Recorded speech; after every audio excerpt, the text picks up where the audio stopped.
आज की कहानी गुजरात के पोरबंदर की है। पोरबंदर वही जगह है जहां महात्मा गांधी का जन्म हुआ था। एक ऐसा समय आया जब अहिंसा की पूजा करने वाले महात्मा गांधी की ये जन्मभूमि पोरबंदर 1960 के दशक के अंत में गुजरात का शिकागो के नाम से कुख्यात हो गया। पोरबंदर के साथ ये तमगा 90 के दशक के मध्य तक जुड़ा रहा। पोरबंदर को मिले इस नाम की वजह वहां के माफिया डॉन और गैंगस्टर थे, जिन्होंने उस समय पोरबंदर और आसपास के इलाकों में तबाही मचा रखी थी। नरेंद्र सुधा, भीमा दुला उड़ेदरा और इकू गगन जैसे कई माफिया डॉन और गैंगस्टर पोरबंदर में पैदा हुए। आए दिन इनके गैंगों के बीच गैंगवार होती रहती थी। इसी पोरबंदर में एक महिला गैंगस्टर का भी उदय हुआ, जिसके नाम भर से पोरबंदर की गलियों में सन्नाटा पसर जाता था। आज भी लोग उसका नाम सुनकर थर्रा जाते हैं। यह कहानी संतोख बेन जडेजा की है, जो लेडी डॉन, लेडी किलर और गॉड मदर जैसे नामों से कुख्यात है। संतोख बेन भारत में इतनी कुख्यात हो गई कि साल 1999 में उसके जीवन पर गॉड मदर नाम की एक फिल्म बनाई गई। इस फिल्म में शबाना आजमी ने संतोख बेन के किरदार को निभाया था। शबाना को इस किरदार के लिए बेस्ट एक्ट्रेस का नेशनल फिल्म अवार्ड भी दिया गया। बात 80 के दशक की है। संतोख बेन की शादी पोरबंदर के कुटियाना गांव के सरमन मुंजा जडेजा से करा दी गई। सरमन मुंजा मीर समुदाय से आता था। आगे चलकर संतोख बेन और सरमन मुंजा के 4 बेटे हुए, कांधल, करण, कान्हा और भोज। उस समय पोरबंदर में महाराजा नाम का एक मिल हुआ करती थी। सरमन मुंजा उसी मिल में मजदूर था। वो मिल में ट्रांसपोर्ट का काम देखता था। इसके अलावा परिवार का खर्च चलाने के लिए वो दूध बेचने का भी काम करता था। पोरबंदर के हिंसक माहौल से सरमन मुंजा का मन ऊब चुका था। उसने अपने परिवार के साथ पोरबंदर को छोड़ने का मन बना लिया था, पर उसकी किस्मत को यह मंजूर नहीं था। एक बार किसी बात पर मजदूरों और मिल मालिक नानजी कालीदास मेहता के बीच अनबन हो गई। मजदूरों ने हड़ताल कर दिया। मिल का काम रुक गया। काम रुकने से नानजी परेशान हो गए। उन्होंने मजदूरों से हड़ताल रोकने के लिए कहा, पर मजदूर नहीं माने। हड़ताल चलता रहा। इसके बाद नानजी कालीदास मेहता ने वहां के लोकल गैंगस्टर भाइयों देवू वाघेर और करसन वाघेर को मजदूरों की हड़ताल तोड़ने का काम दे दिया। सरमन मुंजा उन गैंगस्टर वाघेर भाइयों के रास्ते में आ गया। दोनों के बीच झगड़ा शुरू हो गया। सरमन मुंजा ने गुस्से में आकर अपने मामा के साथ मिलकर देवू वाघेर की हत्या कर दी। कुछ दिनों बाद देवू वाघेर का भाई करसन वाघेर भी एक पेड़ से लटका हुआ मिला। देवू वाघेर की हत्या से सरमन मुंजा का बड़ा नाम हुआ। रातों रात पोरबंदर में उसके नाम का खौफ पैदा हो गया। जल्द ही सरमन मुंजा ने गैंगस्टर देवू वाघेर की जगह ले ली और वो पोरबंदर का नया डॉन बन गया। वो मिल मजदूर से शराब, सोने की तस्करी और अवैध खनन का माफिया बन गया। सरमन मुंजा पर उस समय 47 हत्याओं का मामला दर्ज था। उसने लोगों के बीच अपनी छवि रॉबिन हुड वाली बना ली थी। वहीं उसकी पत्नी संतोख बेन की अपराध से दूर एक अलग ही दुनिया थी। वो एक मां की भूमिका निभा रही थी। उस समय तक संतोख बेन एक घरेलू महिला थी। वो जुर्म की दुनिया से दूर अपने परिवार के साथ एक सीधा साधा जीवन जीना चाहती थी। संतोख बेन अपना अधिकतर समय घर के कामों और अपने बच्चों को देती थी, पर किसी को नहीं पता था कि जल्द एक ऐसा तूफान आएगा जो संतोख बेन की पूरी जिंदगी बदल कर रख देगा।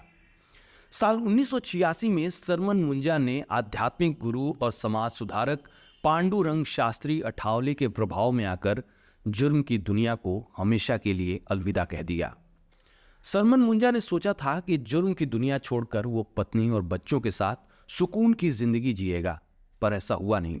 जब तक सरमन मुंजा अपराध की दुनिया का डॉन था, माफिया था, तब तक किसी भी विरोधी गैंग की इतनी हिम्मत नहीं थी कि उसके खिलाफ खड़ा हो सके। पर जैसे ही वो अपराध की दुनिया से दूर हुआ, उसके विरोधी उसे मारने के लिए षड्यंत्र रचने लगे। साल 1987 में सरमन मुंजा ने राजनीति में आने का मन बना लिया था। वो तालुका पंचायत में प्रेसिडेंट के पद पे खड़ा होने वाला था। इसी बात को लेकर सरमन मुंजा के एक साथी गैंग लीडर ने सरमन मुंजा की गोली मारकर हत्या कर दी। संतोख बेन और उसके बच्चों को भी जान से मारने की धमकियां मिलने लगीं। उसी दिन संतोख बेन ने अपने बच्चों की सुरक्षा और पति की मौत का बदला लेने की कसम खा ली। संतोख बेन कभी अपने पति की हत्या की शिकायत या धमकियों की शिकायत लेकर पुलिस के पास नहीं गई, ना ही पुलिस से उसने कोई मदद ही ली। संतोकबेन ने अपने पति के भाई यानी देवर भूरा की मदद से गिरोह की कमान को अपने हाथों में ले लिया और वो अपराध की दुनिया की गॉडमदर बन गई। उसने पोरबंदर में सरमन मुंजा के अवैध कारोबार को एक बार फिर से शुरू कर दिया। जल्दी संतोकबेन के बारे में कहा जाने लगा कि वो बहुत क्रूर और निर्दयी है। पुलिस रिकॉर्ड के मुताबिक संतोकबेन के गिरोह में 102 खतरनाक अपराधी शामिल थे, जिनमें अधिकतर मेर समुदाय के लोग थे। संतोकबेन का गिरोह पोरबंदर का सबसे क्रूर गिरोह माना जाता था, जिनमें कई खूंखार हत्यारे शामिल थे। वहीं जो लोग संतोकबेन से मिले थे, उनका कहना था कि संतोकबेन एक शर्मीली महिला थी। किसी से बात करते हुए उसकी आंखें नीची रहती थीं। किसी के सवालों का वो बहुत कम और गिने चुने शब्दों में उत्तर देती थी। संतोकबेन जिससे बड़े बड़े अपराधी थर्राते थे, वो कैमरे के सामने आने से भी शर्माती थी। संतोकबेन के गॉडमदर बनते ही पोरबंदर में आए दिन गैंगों के बीच खूनी खेल खेला जाने लगा। हालांकि संतोकबेन ने खुद कभी हथियार नहीं उठाया। संतोकबेन के पति सरमन मुंजा की हत्या में 15 लोग शामिल थे। संतोकबेन ने उनमें से 14 लोगों को एक एक करके खत्म करवा दिया। 15 लोगों में जो आखिरी बच गया था, वो एक प्रभावशाली राजनेता था। संतोकबेन ने उसकी जान इस शर्त पर बख्श दी कि वो अपने पूरे जीवन में कभी राजनीति में नहीं आएगा। हुआ भी ऐसा ही। कहते हैं कि संतोकबेन ने अपने पति के कातिलों को मारने के लिए अपने गिरोह के लोगों से कहा था कि वो एक कातिल को खत्म करने के लिए उन्हें 1 लाख रुपए का भुगतान करेगी। कई मीडिया रिपोर्ट्स में बताया गया है कि संतोकबेन के पति की हत्या में 18 लोग शामिल थे, जिन्हें संतोकबेन ने एक एक करके खत्म करवा दिया था। अधिकतर अपराधियों की तरह संतोकबेन ने भी राजनीति में आने का मन बना लिया, ताकि वो अपने काले कुकर्मों को बिना किसी रोक टोक के अंजाम दे सके। पहले वो तालुका पंचायत की हेड बनी। लोगों का कहना था कि उसने चुनाव में बंदूक की नोक पर पार्टी उम्मीदवारों को अपने नामांकन वापस लेने के लिए डराया धमकाया था। पोरबंदर में संतोकबेन की बढ़ती ताकत को देखकर जनता दल ने संतोकबेन जडेजा को कुटियाना के लिए विधायकी का टिकट दे दिया। साल 1990 में संतोकबेन कुटियाना से विधायक बन गई। वो 1990 से 1995 तक विधायक रही।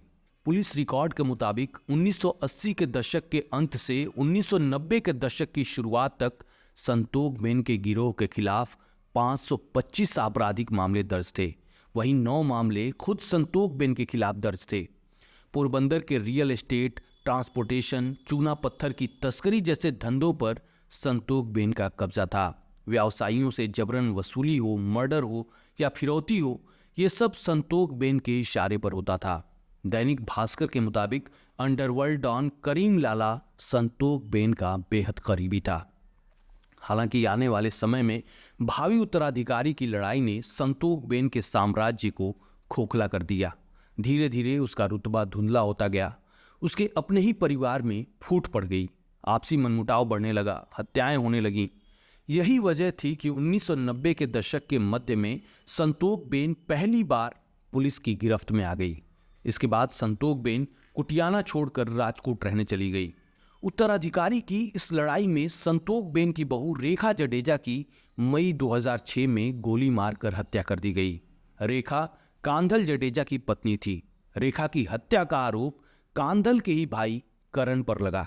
कहा गया कि संतोकबेन अपनी 32 साल की बहू रेखा को अपना उत्तराधिकारी बनाने जा रही थी, जिससे करण चिढ़ गया और उसने अपनी भाभी की हत्या कर दी। मामला अदालत में चला, पर सबूतों की कमी के कारण उसे अदालत ने बरी कर दिया। पारिवारिक झगड़े की ही देन थी कि जनवरी 2007 में संतोकबेन के परिवार में एक और हत्या हो गई। इस बार संतोकबेन के भतीजे नौघन अरसी की हत्या हुई थी। हत्या का आरोपी कोई और नहीं बल्कि संतोकबेन के ही परिवार का एक सदस्य था। साल 2007 में संतोकबेन को एक बार फिर से गिरफ्तार किया गया। उस समय जूनागढ़ के दातार पहाड़ी मंदिर में एक 15 साल की लड़की की हत्या और उसकी 18 साल की दोस्त के साथ दरिंदगी का मामला सामने आया था। दातार मामले में 2 आरोपी थे, मोहन हमीर और महेश चौहान। अब संतोकबेन पर इस मामले में ये आरोप लगा था कि उसने उन दोनों आरोपियों को अपने राजकोट वाले आवास पर छुपने की जगह दी थी। हालांकि गिरफ्तारी के कुछ समय बाद ही कोर्ट ने संतोकबेन को जमानत पर रिहा कर दिया था। 31 मार्च 2011 को अचानक संतोखबेन की तबीयत खराब हो गई।